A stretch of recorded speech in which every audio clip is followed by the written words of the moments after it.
নবী মুহাম্মদ রাসূলুল্লাহ সাল্লাল্লাহু আলাইহি সাল্লামকে আল্লাহ তাআলা কুরবানির জন্য বলেছেন যে নবী হে, আপনি আপনাদের সাহাবী এবং আপনার সহধর্মী আপনার পরিবার পরিজনকে কুরবানি করার জন্য বলুন। সেই জন্য রাসূল আকরাম সাল্লাল্লাহু আলাইহি সাল্লাম হযরতে ফাতেমা রাদিয়াল্লাহু তাআলা আনহাকে বললেন যে ফাতেমা, তুমি কুরবানি করো, এমন এক পশু দিয়ে কুরবানি করবা যেই পশুটির মধ্যে বেশি পশম থাকবে, কারণ হাসরের মাঠে এই পশম যত বেশি হবে প্রত্যেকটি পশমের বিনিময়ে তোমাকে কুরবানির সওয়াব দান করা হবে। সুবহানাল্লাহ। এই জন্যে রাসূল আকরাম সাল্লাল্লাহু আলাইহি সাল্লামের সাহাবীরা প্রশ্ন করলেন, মা হিয়াল আদাহি ইয়া রাসূলুল্লাহ, কুরবানি আবার কি? নবী করিম সাল্লাল্লাহু আলাইহি সাল্লাম বললেন, সুন্নতে আবিকুম ইব্রাহিম, তোমাদের পিতা ইব্রাহিম আলাইহিস সালামের হচ্ছে সুন্নত। তবে রাসূল আকরাম সাল্লাল্লাহু আলাইহি সাল্লাম সাহাবীদেরকে বললেন যে তার জন্যে হচ্ছে সুন্নত, কিন্তু আমাদের জন্য হচ্ছে ওয়াজিব, কারণ ধন সম্পদ টাকা পয়সার মালিক হলেই কুরবানি করা হচ্ছে ওয়াজিব। তবে আমাদের সমাজের কিছু কিছু মানুষ রয়েছেন যারা মানুষকে দেখানোর জন্যই কুরবানি করে থাকেন এবং মানুষকে দেখানোর জন্য সব কিছু যা কিছু আমরা করি সব কিছু মানুষের দেখানোর জন্যই করি। তোর মধ্যে একটি হচ্ছে কুরবানি। সেই কুরবানি পশুদের মধ্যে সবচেয়ে যে বড় পশু সেটা আমরা কুরবানি আসলে ক্রয় করি, এবং আমরা প্রত্যেকেই যে হাটের মধ্যে সবচেয়ে বড় দামি এবং বেশি দামের কুরবানি গরু পশু রয়েছে সেটাকে আমরা ক্রয় করি মানুষকে দেখানোর জন্য। আসলে আল্লাহ তাআলা বলেছেন, কুল ইন্না সলাতি অনুসুকি, আল্লাহ বলছেন হে নবী আপনি বলুন আমার নামাজ, অনুসুকি আমার কুরবানি, ওমাহিয়া লিল্লাহি রাব্বিল আলামিন, এবং আমার জীবন সব কিছু আল্লাহ তাআলার জন্যে। অতএব আমরা যদি কুরবানি মানুষকে দেখানোর জন্যে করি তাহলে আমাদের কুরবানি হবে না, তবে যদি আমরা আল্লাহ তাআলার জন্যে করে থাকি তাহলে কুরবানি হবে। এটা হলো কুরবানি।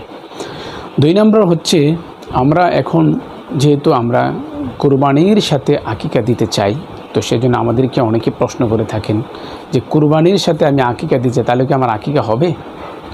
অবশ্যই হবে, কারণ আকিকা হচ্ছে এটা একটা মুস্তাহাব আর কুরবানি হচ্ছে ওয়াজিব।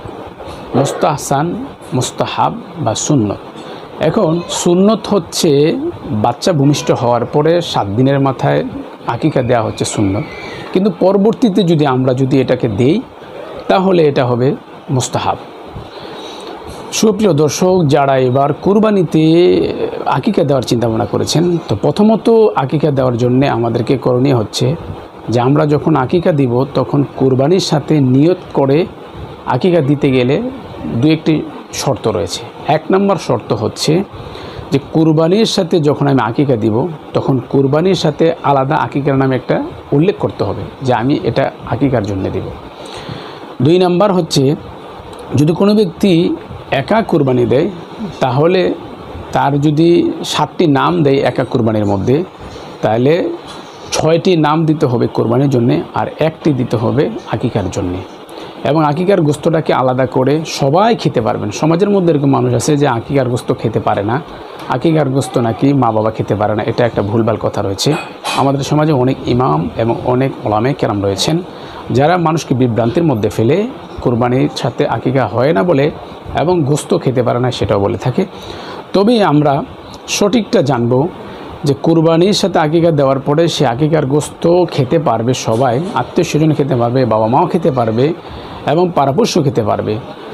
তোর মধ্যে একটি হচ্ছে যে কুরবানির সাথে আকিকা দেওয়ার পরে এই গোস্তটাকে ফ্রিজে রেখে যাওয়া যাবে না, কারণ নিজের তো খাবোই প্লাস সাথে সাথে আমরা আত্মীয় স্বজনকে দিয়ে দিব। এটা হচ্ছে আকিকার গোস্ত যদি দেই তাহলে এটা মুস্তাহাবও পূরণ হয়ে যাবে এবং সন্তানদের যে বালা মুসিবত সেটা থেকেও বেঁচে যাবে। 3 নম্বর হচ্ছে যে আমরা কুরবানি যখন দিব তখন কুরবানির সাথে যে ভাগ অর্থাৎ 7 ভাগ 5 ভাগ এরকম শরিকানা যদি কুরবানি দিয়ে থাকি তাহলে শরিকানা কুরবানির সাথে যদি আমরা আকিকা দিতে চাই তাহলে 1 ভাগ হচ্ছে আমাকে কুরবানির জন্য টাকা দিতে হবে। 2 নম্বর যদি আমি আকিকা দিই তাহলে আমাকে আকিকার জন্য আলাদাভাবে আবার টাকা দিতে হবে। এটা আমরা ভুল করে থাকি যে একটার সাথে 2টা নাম দিতে থাকি, না 2টা নাম দিলে হবে না। প্রথম কথা হচ্ছে যে আমি যদি আকিকা যদি কুরবানির সাথে দেই তাহলে আমাকে ভাগে যদি দেই তাহলে আমাকে প্রথম কুরবানির জন্য শরিকানা টাকা দিতে হবে, 2 নম্বর আমাকে আকিকার জন্য আলাদাভাবে টাকা দিতে হবে। তাহলে আমার আকিকা পূর্ণ হবে এবং আকিকার সাথে আমার যে সম্পর্ক রয়েছে সেটা পূর্ণ হবে।